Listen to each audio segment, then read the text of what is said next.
अस्सलाम वालेकुम। ड्रामा से पत्थर दिल की आने वाली साहब बहुत दिलचस्प होती जा रही हैं। ज़ारा अपनी ज़िद पे अड़ जाती है और कहती है कि मुझे शादी तो अफनान से ही करनी है।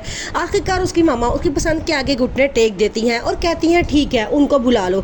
जैसे ही वो लोग लालच के मारे उनके घर में आते हैं तो आते साथ ही ज़ारा की मामा सबसे पहली शर्त ये रखती हैं कि अगर आप शर्त मेरी मान ले तो मैं अपनी बेटी की शादी आपके बेटे से करने के लिए तैयार हूँ। वो आगे से कहती हैं कि हमें आपकी हर शर्त मंजूर है। तो ज़ारा की मामा कहती हैं ठीक है, आपको तमाम दुकानें ज़ारा के हक महर में उसके नाम करनी होंगी जो आपकी हैं। ये बात सुन के अफनान की मम्मा बड़ा परेशान हो जाते हैं क्योंकि उन्होंने झूठ बोला होता है कि उनकी कोई दुकानें भी हैं। दूसरी तरफ मिनाहिल की पप्पो उसको ये कह के चुप करवा देती हैं कि तुमने किसी को कोई बात नहीं बतानी कि तुम्हें तलाक हो गई है, क्योंकि लोग तुम्हारे किरदार पे उंगलियां उठाएंगे और ये बात मुझसे बिल्कुल ही बर्दाश्त नहीं होगी। वो उसे कहती हैं कि हम दोनों सारी ज़िंदगी इस घर में ऐसे ही ज़िंदगी गुजारेंगे क्योंकि कोई तीसरा तो हमारे दरमियान आएगा नहीं, इसलिए किसी को कोई बात पता नहीं लगेगी। तुमने इस घर की भलाई के लिए अपनी ज़ुबान बंद रखनी है। दूसरी तरफ वलीद की मम्मा बड़ा परेशान होती है। वो कहती है कि मिनाहिल के साथ ज़्यादती हो रही है।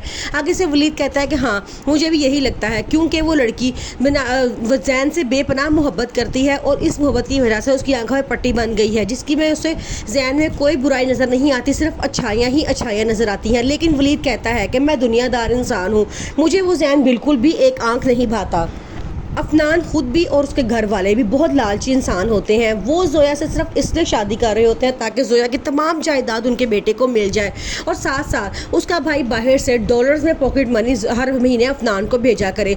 ये बात कह के वो कर्जदारों को भी टाल देते हैं और कहते हैं कि हमारे बेटे की शादी एक बहुत ऊंचे घराने में हो रही है जो अपने साथ बहुत सा जहेज जेवर और पैसा लेकर आएगी, और हाँ, हमारे बेटे को पॉकेट मनी भी डॉलर्स में मिलेगी। ये बात उनके कर्जदार भी, उनको भी हिम्मत होती है कि वाकई ही हमारा कर्ज हमें वापस मिल जाएगा, और ये बात सुन के वो वापस चले जाते हैं।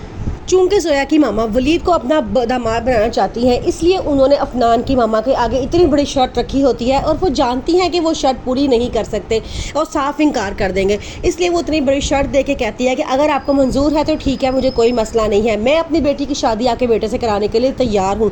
लेकिन एक और बात, आपका बेटा मुझे बहुत लालची और फंगर लगता है, वो हर वक्त गलियों में रहता है, कोई काम नहीं करता। आगे से उसकी मामा कहती है नहीं, ऐसी कोई बात नहीं है, दुकान सारी उसी के नाम है और वो दुकानें संभालता है।